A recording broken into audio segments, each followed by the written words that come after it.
Okay. Whoops. And if you haven't, please mute if you're not going to be speaking. That would be helpful. Thank you so much.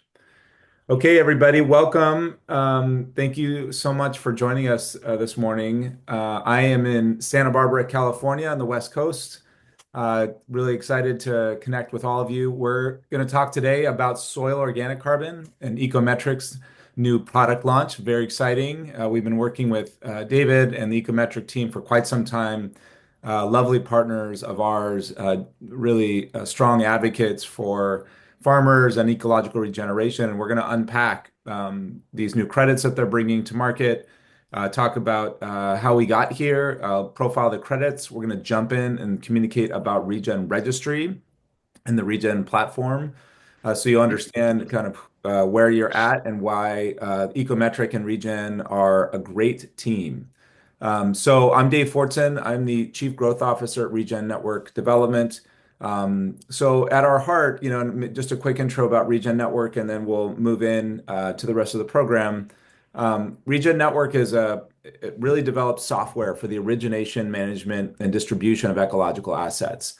We lean heavily on the idea of radical transparency, of auditability, traceability, giving as much sovereign governance and design capabilities to the land stewards and scientists and indigenous communities around the world to design, develop, and deploy their own assets at scale. So we're going to talk to you about a few of these things on how they work. I'll go ahead and go to the next slide so you can get into things. But I'm sorry, I'm kind of out of turn here. So on the agenda side, we're gonna get into the Ecometric team. David Wright here for the CEO. Then we're going to talk about the actual carbon credits themselves. They'll give it a profile. Becca Harmon is going to be coming in from Regen Network Development, talking about Regen Registry and the registration process, where and how to buy, and then we'll close out. We'll have a Q&A actually right in that in between the Regen Registry and credit registration process and where and how to buy, just so you know. So about Regen Network. I really love this slide. One, it's beautiful, and two, it's just a reminder of why we're here. So I think this is important to continue to remind ourselves that really all of our businesses, all of our daily life is built on the back of a healthy ecological system. We all live in different bioregions, probably around the world. But we all are dependent on these ecological systems to provide us clean air, clean water, amazing food, the spiritual connections that we have to nature, recreation, and so on.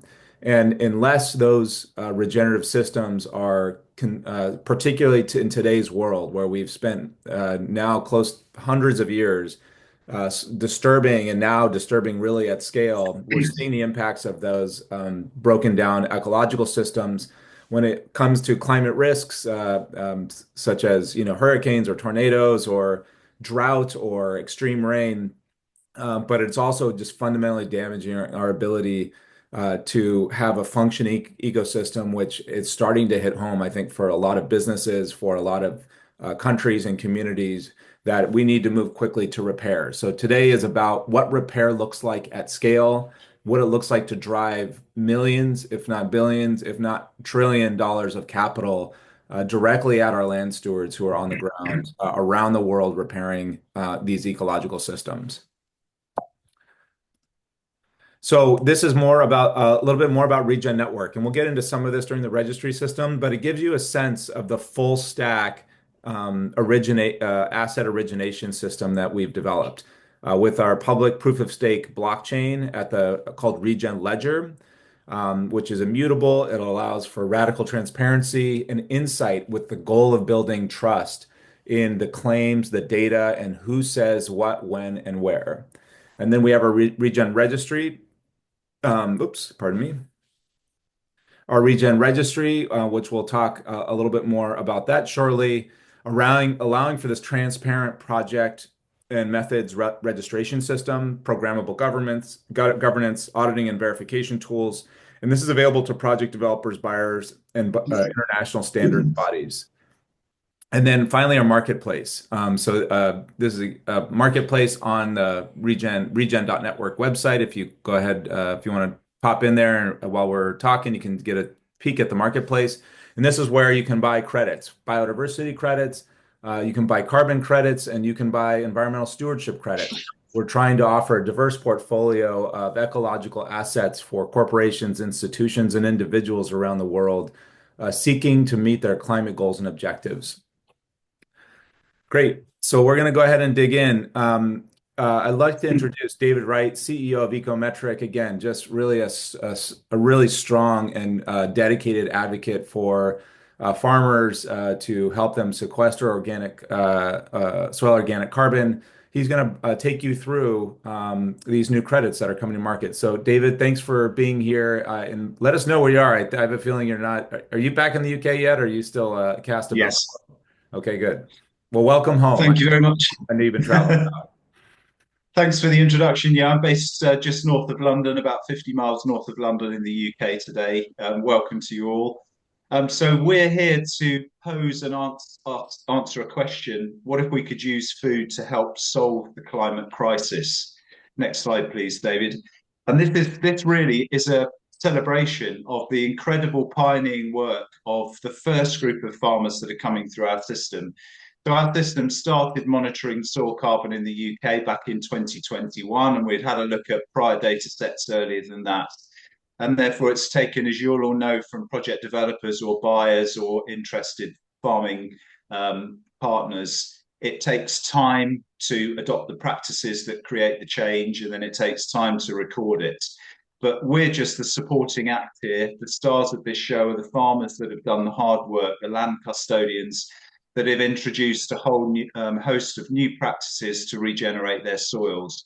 We've got 9 farms we're looking at on this particular issuance. It's 2023 vintage, and they have removed collectively over 25,000 tonnes of a net surplus CO2 removal. So that's net of their emissions. An incredible story. In the UK, we widely criticise agriculture as being a big part of the problem, huge emitters. Here we have climate positive businesses that are sequestering 3 or 4 times the amount they're emitting. These images are directly from these project farms, and they show the collage of pioneering work by growing cover crops and directly drilling the next crop through into them to bridge that gap and avoid bare soil. Wildlife proliferation by growing sunflowers and birdseed and pollinator mixes around the productive centres of the field. But you can see that their main job from the combine travelling through and harvesting a good crop is still the production of food. That's the primary aim. Next slide, please. To give you a geographic location, you probably want to look at the thumbnail top left. So you can see a map of the UK there. We're dealing in the East Midlands. And we've got 9 farms pretty closely clustered, and that's important. We work with aggregated projects, groups in a climatic region and that are following the same sort of farming practices so that we can group them with confidence of equality.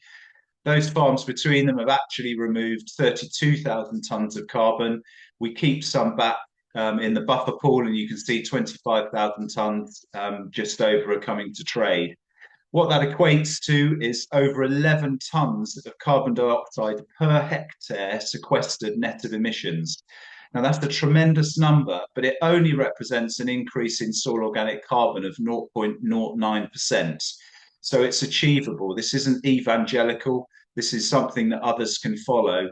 And the investment into these farms through this system that the Regen Network have enabled with their governance is very important force multiplier to introduce the financial incentive to this good work that others can follow. So if we scaled this system across the UK's 3 million hectares of arable land, and we only assumed that we got 50% of the projects to gain in any given year, which is based on historic data we know is highly pessimistic. That's 16 million tons of CO2 removal potential in the UK annually, just from adopting the practices that we've seen work on these 9 farms. That's 5% of the UK's total emission. And bearing in mind that those 50% of the arable area would be part of the 12% commitment to emissions, it's obviously greater than that. Next slide, please. So how have they done it? Each of these farmers had a realization, a light bulb moment at some point in the last 5 to 10 years that they could not continue the high input, high output production system. One of them has been very vocal in telling Hilton Murray Phillipson, who was the farmer of our first pilot project and the first to issue credits back in 2021, after a very heavy rainfall event on the farm, he ended up with a river with rapids that his sons got into canoes and were riding, and he noticed that it was chocolate brown in colour. And he realised, had the light bulb moment, that that was his soil leaving the property. And he realised he could not continue, otherwise he'd have nothing to farm. He wouldn't be able to produce a crop. Each of them have been through some form of moment of realisation, and that's created a dedication to change and an appetite to experiment, and ultimately a willingness to take risk. The importance of the financial incentive when we come to sell the credits is to help balance the risk taking. It takes time, cost, and experience for these systems to be adopted. And the financial reward from credits is very important to help farmers take that risk. They've done it by increasing crop diversity. Typically in this region of the UK, 5 to 10 years ago, only 2 crop types were grown, wheat and oilseed rape. So we had large areas of monoculture, which is very bad for diversity in the soil. They've increased that. We've now got 7 crops typically will be grown on an average property. They've reduced their cultivation. They've introduced cover and catch crops to maintain a green bridge between the crops that are actually earning the money. They've returned crop residue instead of removing it from the farm, recognizing that if you take away all of the above ground carbon, you're going to lose some of the below ground stock. They've reintroduced livestock to graze cover crops and reintroduced soil biology through their manure, and they've switched increasingly to organic forms of fertilizer. Next slide, please. So they've achieved through that process, through those combination of practices, improved soil health ultimately. The soil has been allowed to self-structure. It's better at holding water. It can better drain and filter water, and it has higher availability of natural nutrients. That's allowed them to maintain yield with lower inputs, which is a very big deal because corporate agriculture have been spreading misinformation for a long time that if we adopt Regen Ag, there's going to be a crash in yields and we will suffer food security issues. Simply not true. The expertise in this group of farms, and I must mention as well, because I think we've got a member of their team on the call, which is fantastic. Indigro are our partner agronomy company, and they've been a massive help in interpreting the data and driving management change with their knowledge gained over hundreds of thousands of acres of managed land. The farms have significantly reduced their use of pesticides and in some cases completely cut out insecticide because the biodiversity that's been generated delivers as many beneficial insects that are needed to keep the pest species under control by themselves. And there's, of course, been an increased biodiversity at farm scale. Now, this is not anecdotal. We're not claiming based on a tick box modeled system. We are measuring the outcome using soil organic carbon as the metric. Next slide, please. Why is soil organic carbon so important? Because it ultimately represents the life of the soil.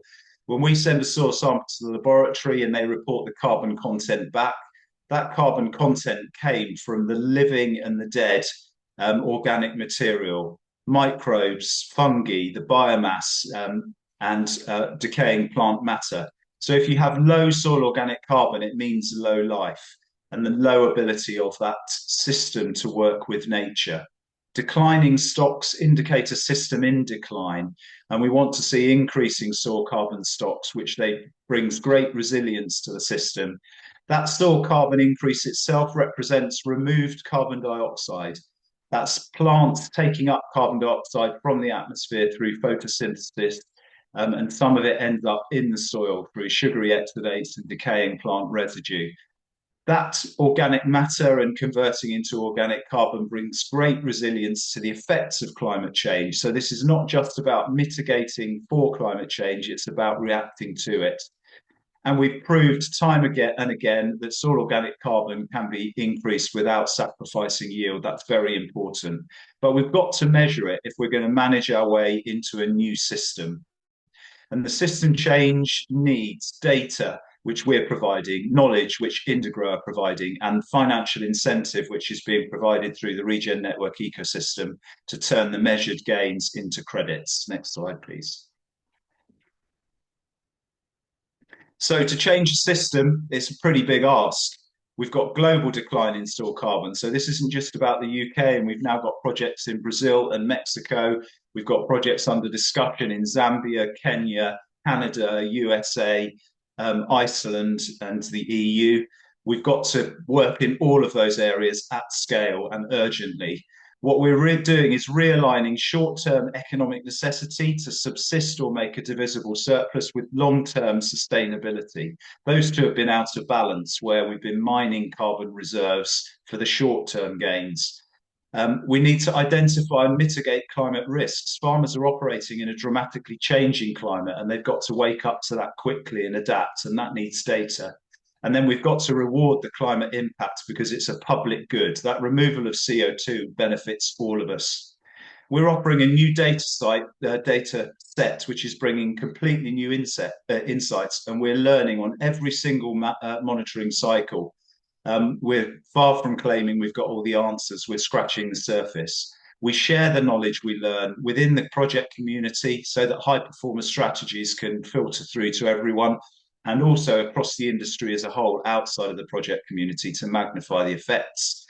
This is about system optimization to achieve the gains, but that system also protects the gains from a buy-side perspective. It also allows us, our big data set allows us to project future issuances based on the performance historically of a large group of projects. We can guarantee offtake commitments through project aggregation, which smooths out the small local fluctuations in performance, which are natural in a noisy natural system. And then the permanence from a buy side is protected by the system itself, not by, there are of course legal terms in the purchase agreement, but those legal terms don't actually protect the carbon. What protects the carbon is the system. And we're working as a team to ensure that that system is optimized. And then ultimately we're measuring that the permanence obligations have been met with a full monitoring round verified at year 10 and year 20. Next slide, please. So very briefly on the technology, our system is a hybrid. It includes soil sampling and spectral sampling. So the soil sampling is established and understood by soil science globally, removing a physical sample, sending it to the laboratory for the direct measurement of carbon. That's the only way of directly measuring what we're quantifying. Spectral sampling involves measuring the reflected light from the same scene received by a multispectral satellite. That's very important both to add sample information, but also for scalability, because as we move to large-scale projects, we cannot 100% sample. We then have a powerful AI system which relates the soil samples to the spectral samples, which it can do very accurately. And when it's gone through its site-specific learning cycle, it gets within 95% of the soil sample answer just looking at the reflected light. So the reflected light becomes a proxy for carbon. We can measure its accuracy by withholding soil sample results and testing its answer against them. So if you look at the bottom left-hand image, that's what a typical soil sample result would give you. Individual points, we're accurate and confident at the point, but we don't know anything about the information between them. And the challenge is there's great variability, even at field scale, and huge variability at project scale. So the spectral samples give us a way of measuring dynamic information related to carbon in between the points to interpolate and extrapolate. And it converts the left-hand map to the right-hand map, which now has much higher management value because it shows variation at local scale, but it also quantifies much more accurately because instead of averaging sample results and timesing it by the field area, we can add up the pixel values to remove that process, pick up all the variability. Next slide, please. So it's all about the change. We want to quantify how much the soil organic carbon has changed over a monitoring period, and also quantify the greenhouse gas emissions over the same period. We need to relate the change to the agronomic practices that happened and caused it. And that's why it's very important to have the agronomic oversight from Indigrow. When we form those relationships based on large data sets, we need to share that knowledge quickly so that people are eyes open to the risks and can embrace the opportunities. And then financially reward the high performers, which draws everybody in to try and copy their behaviour. The top left map shows a false coloured image, which is presented on every monitoring cycle to show the variation at field level as a management layer. The top right map, which is an actual project report on an annual change, shows in red fields that have decreased carbon and green fields that have increased. It's very important to note that we never get a farm that's 100% increase or 100% decrease. We always get this mix. And the mix is down to the complexity of soil type, hydrology, historic management, and also the specific crop that's being grown. 7 different crop types in this farm, and the colour in effect indicates how that crop type has performed in a given climatic season. So the farmer is spreading their production risk by growing multiple crops, and that also spreads the carbon risk and ensures we continue up the curve. When we've quantified the change and created credits, which are worked out by deducting greenhouse gas emissions from soil organic carbon change, and that proves that the credits are genuinely removal net positive credits because all emissions have been cancelled, then the credits are issued on the Regen Network for sale. Next slide, please. So the value is broad. Our service is valuable to agriculture because we've established soil organic carbon as a key performance indicator. For soil carbon to go up against a business as usual pace of decline shows the system is working very well. So we're supporting rapid evidence-based system change. The evidence-based part is very important. Lots of anecdotal claims about regen as a system, but without quantification, it becomes guesswork. Sharing the knowledge is vital to magnify the industry benefit. This isn't just about our project owners, it's about the whole industrial community of agriculture. Performance-related reward has a force multiplication effect way beyond the farm it flows into by incentivizing and drawing other farms onto projects. And that's very important because the urgency of the crisis needs us to scale very quickly. Our system is completely commission-free. Ecometric make no money from the financial trading of carbon. We believe that's a complete conflict of interest, and we want that money to flow downstream to the land custodians who have done the hard work. The value to the carbon markets is that this system is ex post measurement of the outcome to completely replace the complex assumption-based models that have been responsible for over issuances that have been reported in the press.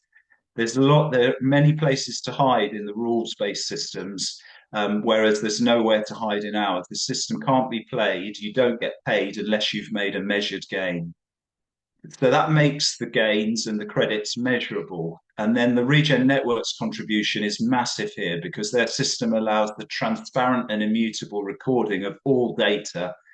The system is already aligned with ICBCM CCPs, and we will be applying for formal approval at some point in the future to formalise that. The system self-polices because no credits are issued unless there is a climate positive gain. If a farm makes a gain 1 year and then their carbon goes down a little bit, there'll be no further credit issuance until the total stock has risen back above the previous peak at last credit issuance. We've met buyer audit requirements for 3 years in a row, which is the ultimate proof of the system. And we manage performance fluctuations at individual field or small project level by aggregating groups of projects to make sure we can meet offtake agreements. Next slide, please. I think that's probably it now. As just a quick one to show the sectors that we've sold into, pretty wide, and we're widening that all the time. We've sold 12,000 tonnes up to date. This webinar is to look at the 25,000 tonnes of 23 vintage coming through. We're projecting 100,000 tonnes for 2024 season. The source sampling is completed for all of those projects in the UK, and we're going through the analysis of that data and reporting. The price range has risen from £25 a tonne up to £37.50 per tonne between 21 and 23. And that shows that we're getting demand, which is increasing price from sophisticated buyers. Next slide, please. That's me done. Thank you, David. I'm hoping we can hold questions until after Becca Harmon presents, our Associate Director of User Success. She's going to go ahead and talk about Regen Registry, and then we'll open it up and ideally have a robust Q&A and conversation about these credits and Regen Network. Um, Becca, the floor is yours.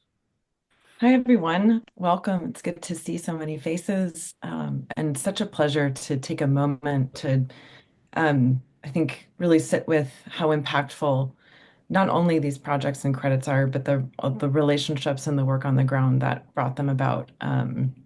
It's been my pleasure for the past few years to work very closely with the Ecometric team, see the depth of skill and care all along the way in developing the protocol and the projects. And I've also had the pleasure of going through all of the nitty-gritty of the project documents for all of these projects.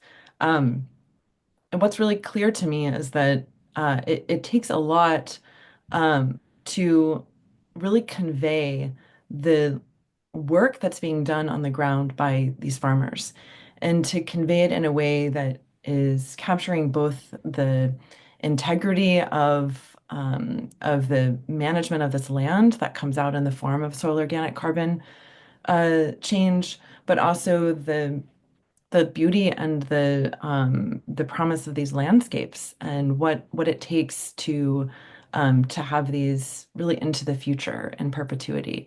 So I'm particularly grateful to be able to share and listen and bring these credits to into being.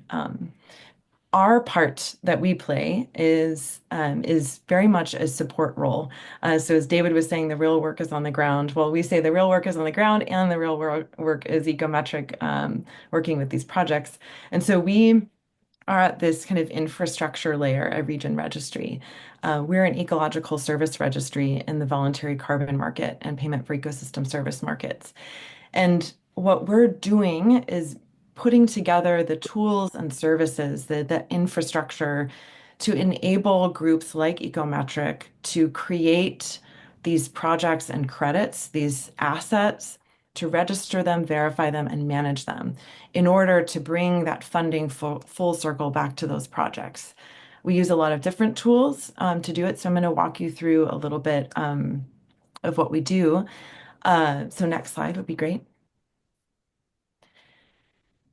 As was shown in an earlier slide, there are these different component parts of Regen that make it to where projects can come in and utilize pieces of each of them to create what they want to see in the world, to fund and support ecological regeneration on the ground. Regen Registry sits in the origination space. So for those that are trying to create assets like Ecometric, bringing these credits into being, working with folks on the ground across a lot of different sectors. In that way, we're working directly with those that are creating and managing projects. The Regen Registry, then, once those are created, those projects and assets are created, then they come to life on Regen Marketplace. And this is a platform for selling, trading, and retiring these assets like credits, and doing both the storytelling in the form of images and impact, and also storytelling in the form of really rich claims, verification, and data trails. All of this is built on top of Regen Ledger. This is the blockchain ledger. That's the powerhouse at the base of all of this work that allows us to do really unparalleled tracking and transparency. The auditability, the immutability that David was speaking to, that's all possible because of Regen Ledger. Next slide. Specific to Regen Registry, what we do and offer is kind of threefold, and I'll walk through how Ecometric has gone through each of these steps. So the first is around creating protocols for project finance. So before Ecometric could create projects and issue credits, they needed to create a protocol or a methodology that describes how will they measure and monitor this change. The change for them is soil organic carbon in the soil. For the protocol, it's drafted, the different like technologies and tools are explained, the different calculations are explained. It's very complex work. And that goes through review processes that I'll get a bit more into. Once the protocols are in place, then that next step is to register those projects and issue credits from how that protocol describes how that's done. And so at this point, the projects for Ecometric are registered and issued, and there are more and more forthcoming. The next step, which really is woven into all of the work, is a participatory governance approach, which means that instead of Regen Registry acting in a top-down way, like a lot of the registry actors in the space, we believe in allowing for governance of these protocols and projects by those that are creating them. They are the ones that are aware of the vulnerabilities of these projects. They're aware of all of the intricacies of how these have been implemented, and we see it as the only way to scale these projects and regeneration really is to allow for more participation in the management of these protocols and projects. So you'll see there's even different language that we use to describe how each of these different components are governed, because over time, it's going to be more and more governed by those that are creating them, and us providing the foundational infrastructure layers. So that's the Regen Registry component. Next slide. For Ecometric, that first step, as you described, was the creation of a protocol. So this is the methodology for soil organic carbon estimation and regenerative cropping and managed grassland ecosystems. So the full recipe for how they go from identifying a project area all the way to how credits are measured and issued. For the protocol, what you're able to see on our platform is the document history. So if you can see the different steps from internal review, expert review, public comment. These protocols have been richly reviewed. And so then the next step on the next slide is for them to then move into more of the project creation.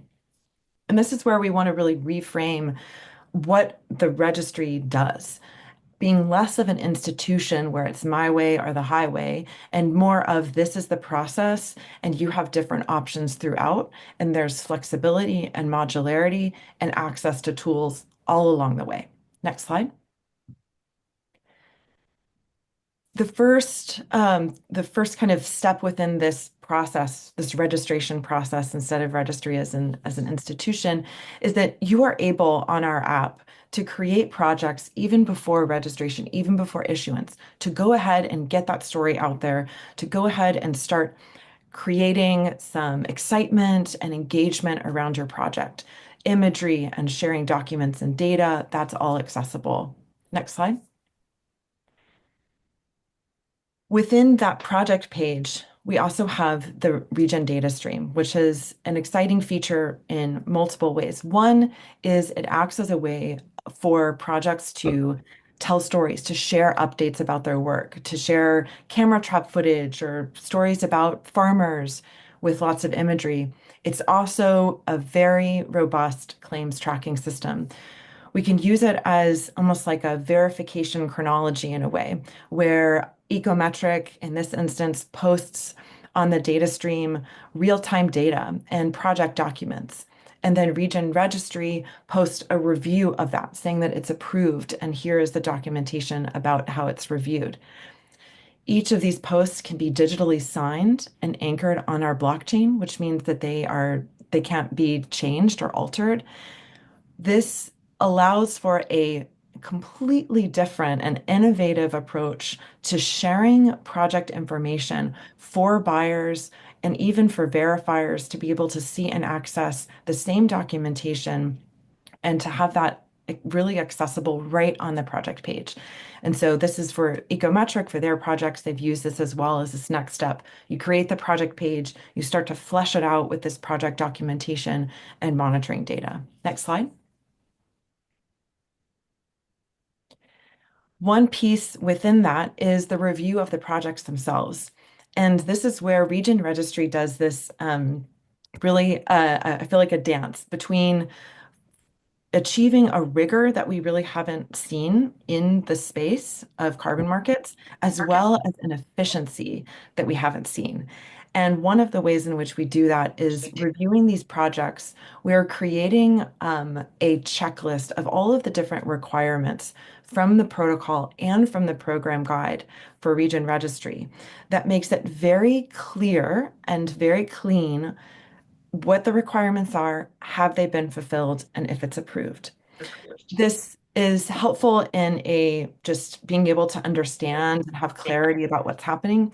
What it also means is over time, we can take these different requirements and turn it into a machine readable format, making this a more automated system over time, making it equally rigorous and efficient to be able to really reach the scalability that David Wright was speaking to. That's so required at this infrastructural level and at the project creation level. Next slide.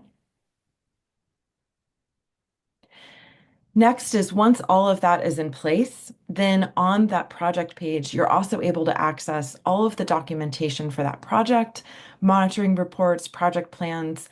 You're also able to see all of the credit batches and the information around each of them. You can click into them, you can look at the documentation. It's all right there and very accessible. Next slide. If you were to click into one of those credit batches, you would be able to access reporting that is very accessible and credible. You can see a unique identifier for the batch. You can see each of the documents that has been individually anchored on our blockchain. You have information about the number of credits and the start and end date. You have really like a full picture around that credit batch for that project. Next slide. So I'll pass over to Dave from here. But once you reach all of this work is really getting us to the moment of actually buying, actually funding these projects, actually getting the work done on the ground and paying for really carbon and the future of our climate. Thank you. Thank you, Becca. Appreciate it. And Becca, also, if you could, if you don't mind in the chat, throw in a few of the key links of these individual projects. And I believe Sam just activated one of them.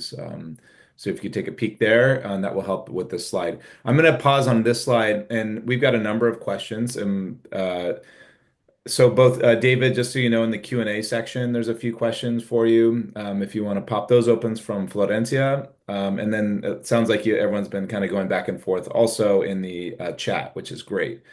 So Florencia, and I'll just go ahead. And actually, we have Carla as well. Carla, if you want to hold on a sec, we'll get Florencia's questions answered. So do you see those, David? And maybe if so, can you read out loud the question and respond? And if you can, I can read it for you. Yeah, if you could read them out, please. Sorry, I was just in the middle of a direct response to Yeah, no somebody. problem. It's all good. So Florencia asks, it's hard to believe only 0.09% increase is enough to impact soil, as you say, must be related to the practices, increased biodiversity. And how does the 0.09% work for soils in Brazil, Mexico, and other countries with totally different soil types? How did you come up with this number as a metric? So that number's an actual measurement. So these 9 projects that have come through, that was what's actually achieved by those 9 projects. We've started a large-scale project in Brazil that has an ambition to reach 1 million hectares, a grassland restoration project.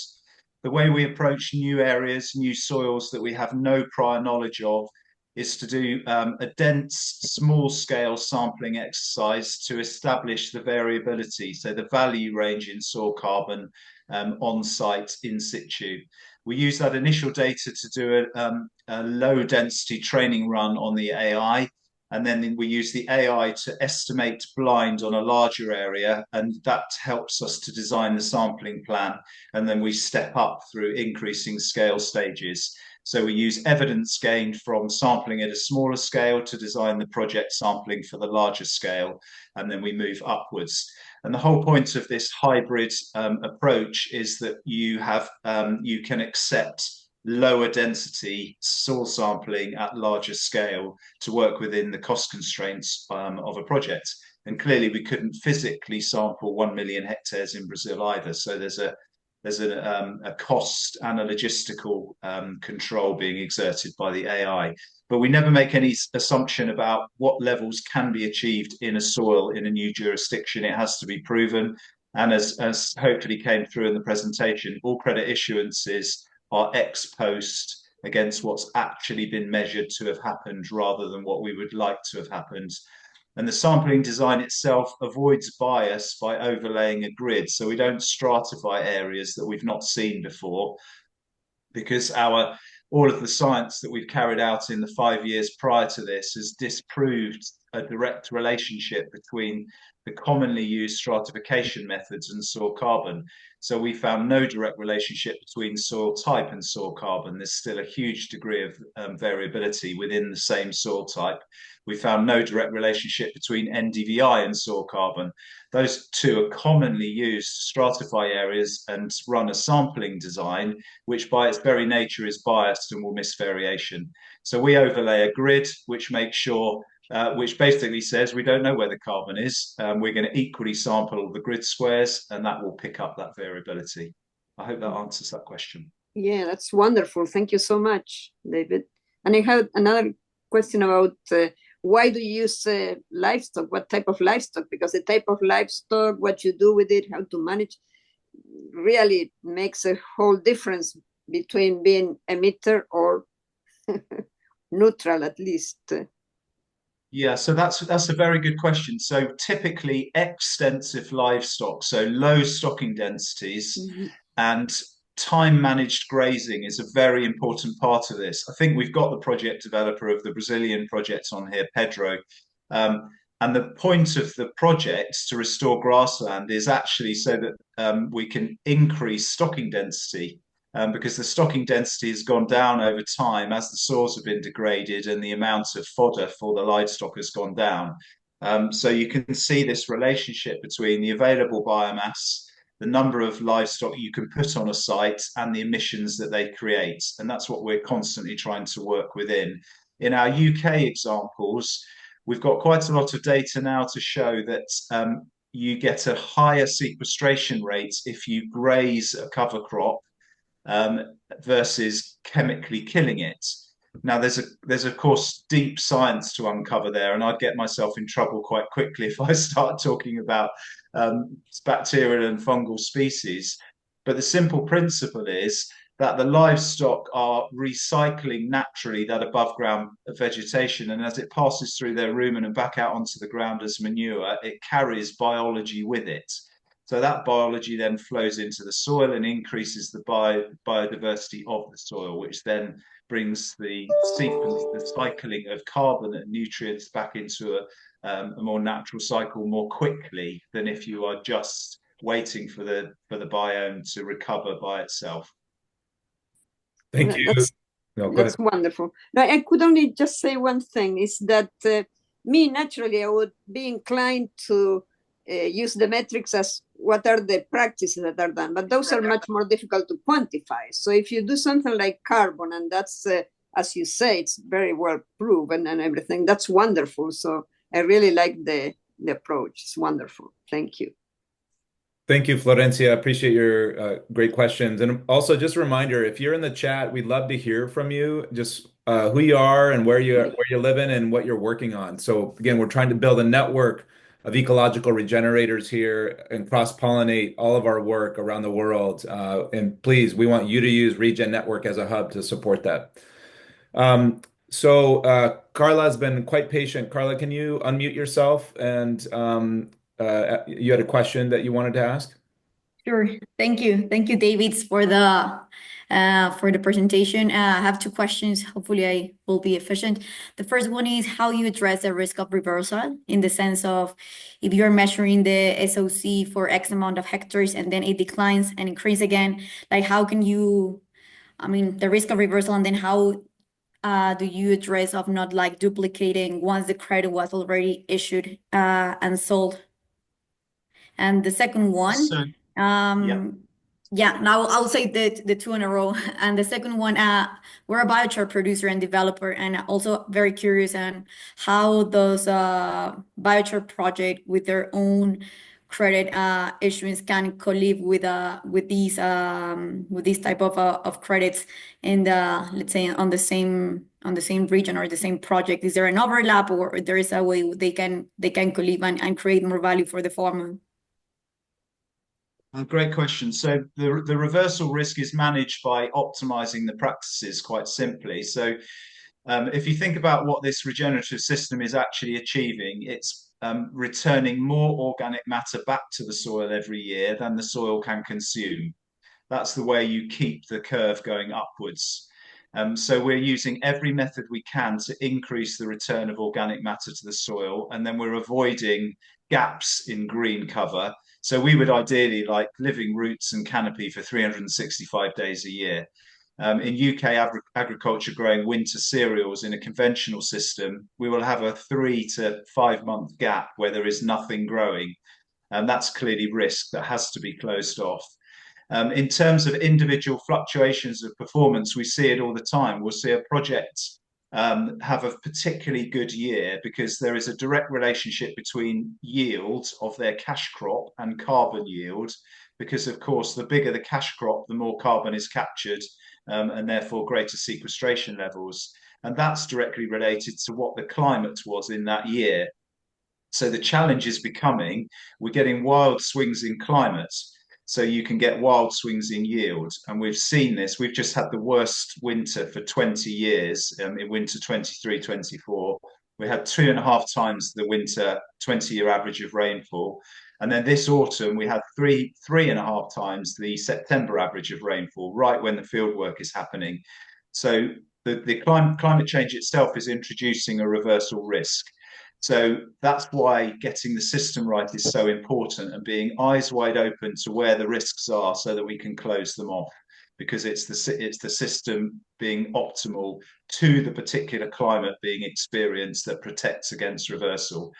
The Regen Network system then protects from an issuance perspective, because if we've gone up and we've reached a peak and there's an issuance at that peak, if it comes back down off peak, there'll be no more issuances until it climbs back above. So that self-protects. Then there is a permanence monitoring round at year 10 and at year 20. Both of those rounds need to report that the carbon has stayed at or above the highest level at the last credit issuance to release the buffer pool. So if carbon stocks have gone down below that peak, then an equivalent volume from the buffer pool will be retired to compensate.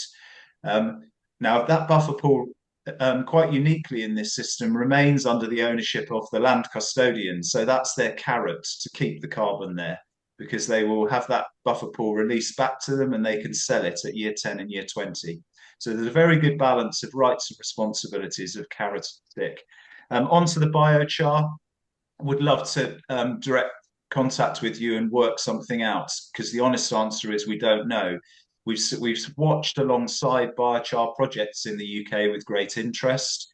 We can see that it's contributing definitely to climate change. The agronomic side of it in the UK is under discussion and trial at the moment to make sure that there are no unintended medium-term negatives. So that's one thing we're watching out for, to make sure that there's no unintended system consequences, even though the climate consequences are good and demonstrable. And then from a measurement perspective, it's a little bit of a challenge because, of course, biochar is a source of organic carbon. So we have to be able to quantify how much organic carbon was in the biochar when it was added, and that will be deducted from any organic carbon gains that we quantify. And then, in theory, you have a bundled credit where you've got a biochar element that can be credited through your system, and then any gains that are still being made from the soil credited on top.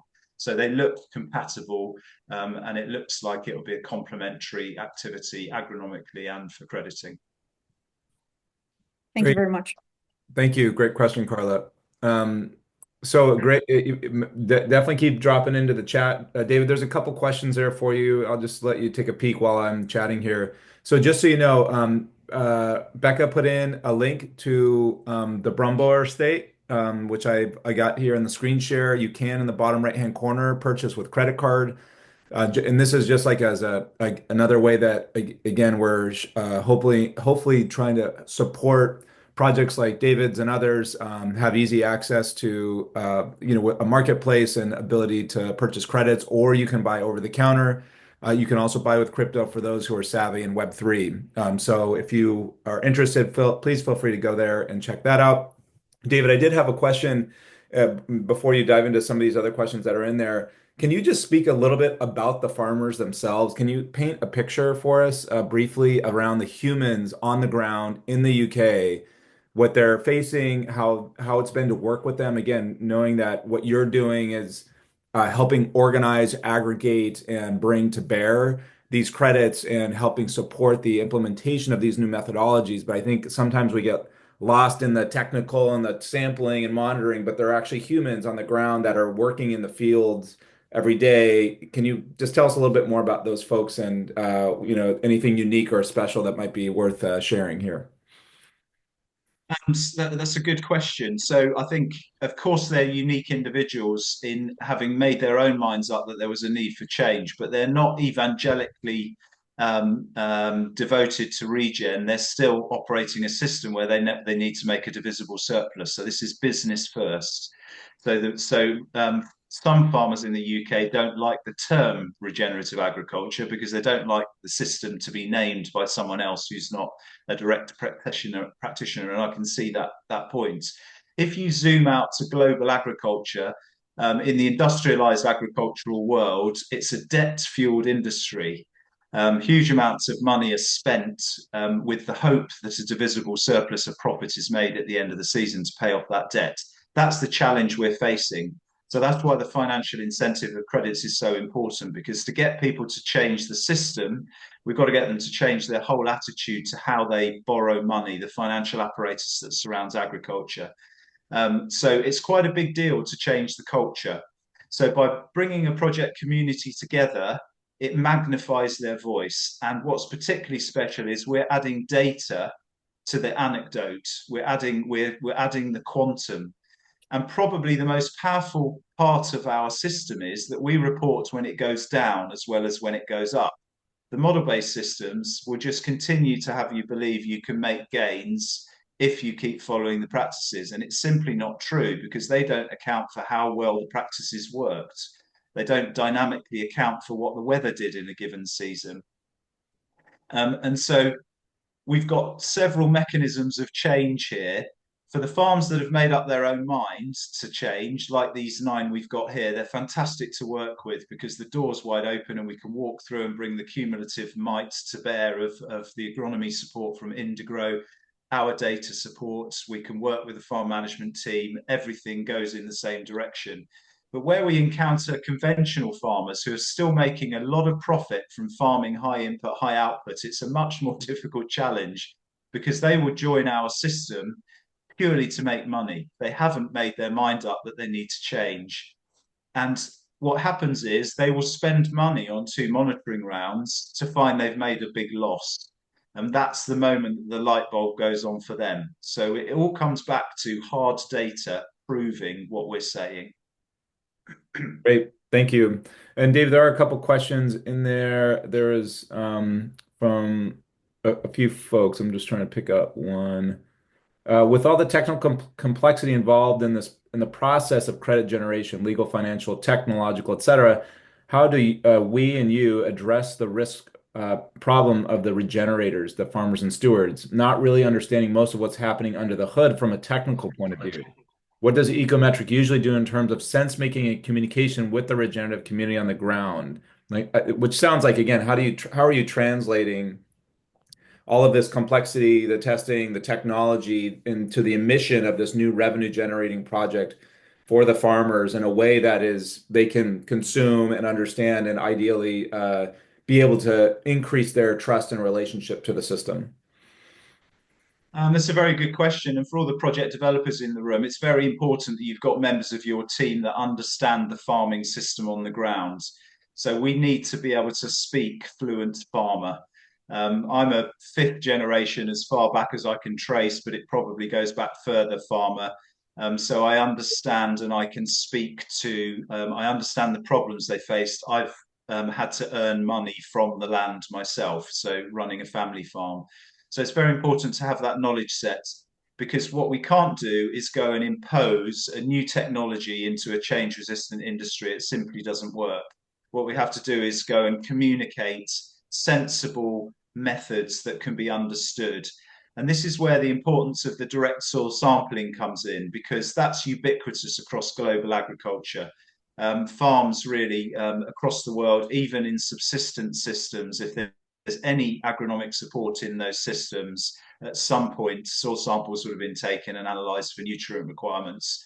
So to some extent, we are presentationally elevating the amount of soil sampling we're doing, because that's the bit everybody understands, and it means we don't have to get people to understand the tech.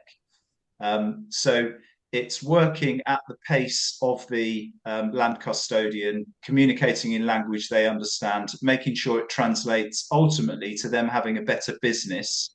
And then the carbon, in effect, is a co-benefit. So we're not putting carbon first, we're putting system and prime production of food first, carbon second, and that's how you take them on the journey. Great. Thank you. Two more questions. I know we're near time. If people need to go, we are recording. David, are you okay to answer a couple more questions? Yes, Wonderful. of course. So there's a question from Francisco around, is Ecometric doing MRV, then issuing and finally selling the credits on behalf of the farmers? Are there any other landscapes that you don't work with, such as very complex ecologically ancient agroforestry systems like Montado and Dehesa ecosystems where livestock extensively graze? Many other soil carbon credits don't want to work on this land, as the potential for carbon sequestration, in theory, is low when compared to greenfield of high-tilled, conventionally row cropping, as an extreme example. So yeah, that's a very big and broad question. So we are a credit class developer, and the what attracted us to Regen Network in the first place was their willingness to work with external methodology and credit class developers. So this flexibility to be able to develop a new credit class when we encounter a new ecosystem means that we can work potentially with any environment, providing there is the local expertise on the ground. So that's the positive side of it. There is, of course, the reality of we have to have measurable soil organic carbon change to be able to create a credit. So in systems where the soil carbon is very low and the rate of change is very slow, it can be perhaps 5 to 10 years before we hit that measurable. So the minimum detectable difference by a laboratory GEOMAS machine, for example. If the change is smaller than that minimum detectable difference, then we can't quantify change and we're not going to get credits, however much we try. But it shouldn't stop us trying. So the way we approach new systems like this is small scale, low cost research, prove that it can be done, prove that by adopting certain techniques, the carbon goes up, and then we can make a decision as a team whether it's scalable. Great. And the final question from Pedro: would projects be limited to changes in land use, question mark, or would an arable farmers that already practices zero tillage, for example, be eligible? So this system is not definitive on what practices are being carried out, and it's not setting the rules about what the limiting practices are. So it gives complete flexibility to the farmer, because we're measuring the outcome, and we know you can't get that soil organic carbon additionality unless you get the practices right. So it's not definitive. It gives that flexibility, and again, it comes down to making sure the system we're advocating has the potential for measurable gain. As everybody's identifying, the rates of gain that we're achieving here in the UK in temperate row crop production, where the soils have been very depleted, are greater. These 11-ton CO2 per hectare gains we're seeing in the UK. On the Brazil project, we're anticipating about half a ton per hectare gain there. So we're very realistic about what the capability of the soil and the system is. and then we prove very quickly what the practice change can achieve. And again, it comes back to this hard data. The data is what builds buyer trust that the ton they're buying is really there. Wonderful. Well, I do want to leave a final thought here. It's been, I think people have been really lit up by the questions and answers. Thank you, everyone, for participating. And I want to share a little post from Mike Howard at Sakura. Thank you, David. It's so refreshing to see the scientific integrity Ecometrics has in measuring soil carbon. After various frustrating experiences with Vera and Nori based upon models and not valuing empirical data, Ecometrics methodology is like a breath of fresh air. So, with that said, want to give a big shout to David and the Ecometric team, to Becca, Tika, Sam on our side on the Regen Network development team. And also, let you know that this has been recorded. We're going to post it to the Regen Network YouTube. So please feel free to spread this about. If you have additional questions, David, if you want to put your email, if you feel comfortable with that, in the chat, if people want to follow up on questions on how to engage with your methodology in their particular bioregions. And remember, this is a whole future webinar unto itself. Demand is where we need to continue to grow for particularly for innovative projects like Ecometric.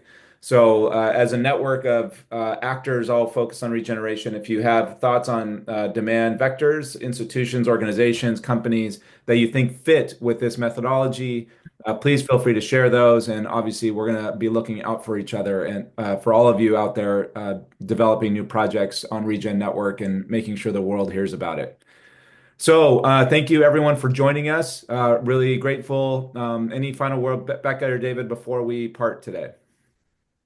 No, just to mention, a shout out to my team as well. Clearly, I'm the spokesperson with an amazing team that are a lot brighter and more intelligent, more capable, harder working than I am, and make me look good. So thank you very much to them, and that includes Indigrow supporting agronomy teams. I've mentioned 2 email addresses there. Hannah, who heads up the ops side, and myself. Please reach out to either of us, and we'll get back to you. Wonderful, Becca. Just everything everyone has said. A lot of gratitude all the way around. I hope everybody keeps up with these projects. There's a lot more coming. Excited to see it all unfold. Wonderful. And with that said, go and regenerate out there, friends and colleagues. Thank you for all of your work. We will catch you at the next Regen Network gathering. Take care. Thank you, Dave.